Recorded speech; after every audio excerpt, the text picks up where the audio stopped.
Continuamos en este tiempo ordinario preparado por la Iglesia para que profundicemos en todas las palabras del Señor, más allá de los acontecimientos que van señalando los hitos del año litúrgico. Estamos leyendo la segunda carta del apóstol San Pablo a los Corintios, donde Pablo se presenta a sí mismo y se defiende. Y se presenta ante ellos con todo lo que significa ser llamado por el Señor al apostolado.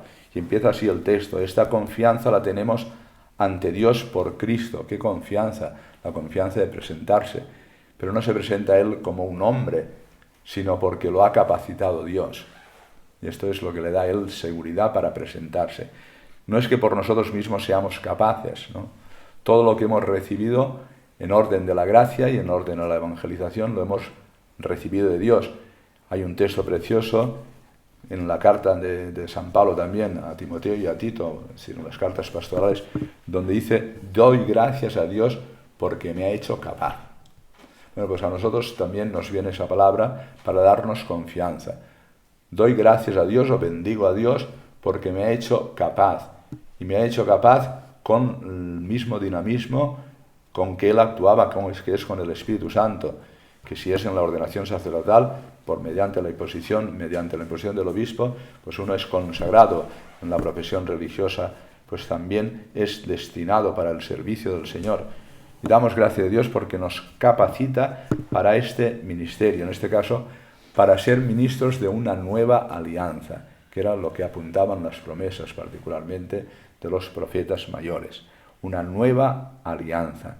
Y es una alianza de salvación. No como la primera que anunciaba la ley, y esto es una realidad que comentamos continuamente, y que no daba fuerzas para cumplir esa palabra. Y por tanto la ley nos anunciaba el bien y a la vez nos condenaba, porque no la podíamos cumplir. Era una ley de muerte. San Pablo dice esta expresión tan fuerte de que la letra mata, porque la letra mata. En cambio, el Espíritu da vida. Bueno, pues la letra anunciaba el bien, de él nos venía a nosotros la indicación, pero no la capacidad para cumplir esa ley, y por tanto acababa condenándonos y matándonos. Por tanto, la alianza nueva es la que viene con el Espíritu Santo, que es justo el cumplimiento de la promesa. Lo que anunciaba la ley ahora es cuando se va a poder cumplir, porque viene el Espíritu Santo en nuestra ayuda y la gracia es la que nos capacita para poder entrar en la voluntad de Dios. De ahí que da vida, porque nos hace vivir en la voluntad de Dios. San Pablo en la carta a los Gálatas dice: porque el Señor nos ha liberado, vivamos en la libertad, ¿no? Él nos ha liberado ¿de qué? Dice: de la ley, del pecado y de la muerte. Bueno, pues liberados de la ley, no en el sentido de que la ley anunciara el mal, sino de la ley que anunciaba y no capacitaba, liberados del pecado, en el cual vivíamos por la incapacidad de cumplir la voluntad de Dios, y liberados del temor a la muerte, vivamos la libertad de la gracia, la libertad de los hijos de Dios.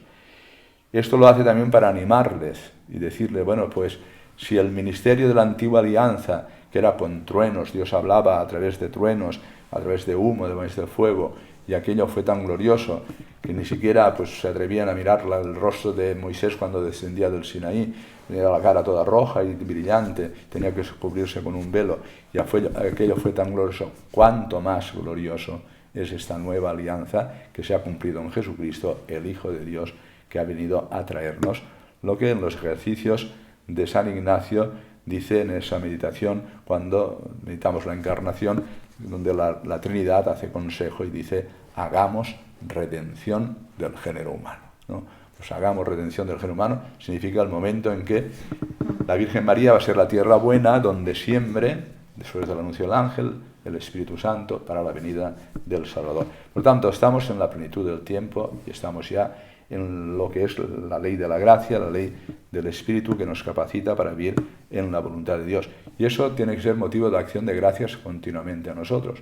Y también motivo para que, si esto es así, pues del mismo modo, si ya resplandecía el rostro de Moisés, pues brille también el rostro de Dios en nosotros, ¿no?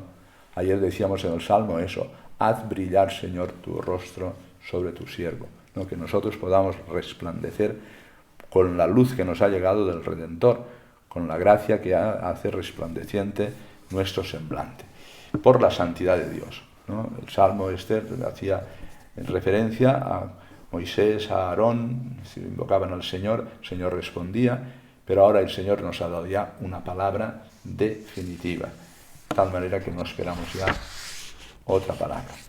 Y el Evangelio hace referencia a esto mismo. No he venido a abolir la ley. Cuando se refiere a la ley, se refiere a el contenido de lo que es fundamentalmente la alianza, las 10 palabras del Decálogo y todo lo que deriva del Decálogo. No se refiere a todos los rituales y a todas las instituciones que tenía el pueblo de Israel, que todo eso ha quedado abolido, incluido el templo, con la venida del Señor. Sino no he venido a abolir la ley, sino a darle plenitud. Y la plenitud es el mismo. O sea, Jesucristo es la nueva Torá. Jesucristo es la nueva Torá, es la nueva ley, la ley de Cristo. San Pablo tiene esa expresión. La ley de Cristo, Él es la nueva Torá, que da plenitud y cumplimiento a todo lo que anunciaban las promesas del Antiguo Testamento. Da plenitud de dos modos. Primero, una plenitud en Él, el Cristo, el hombre, que vemos en Él lo que es la voluntad de Dios, la obediencia de Dios Padre, el disminuir el yo, ampliarlo para que yo no hago nada que el Padre no me mande, si vivir siempre en comunión con Dios nuestro Padre. El Padre y yo somos uno, pues esa es la nueva realidad. Y eso se llama, diríamos, una dimensión de plenitud de Cristo, cristológica, y una dimensión del Espíritu, neumatológica. Es decir, el Espíritu Santo es, esto que decía, la letra mata, el Espíritu da vida, es el que nos hace vivir en la plenitud de la ley, en la plenitud de la voluntad de Dios. Él es un maestro interior que nos enseña a vivir en la voluntad de Dios. Por tanto, quien cumpla y enseñe esto, que es la voluntad de Dios, será grande en el reino de los cielos.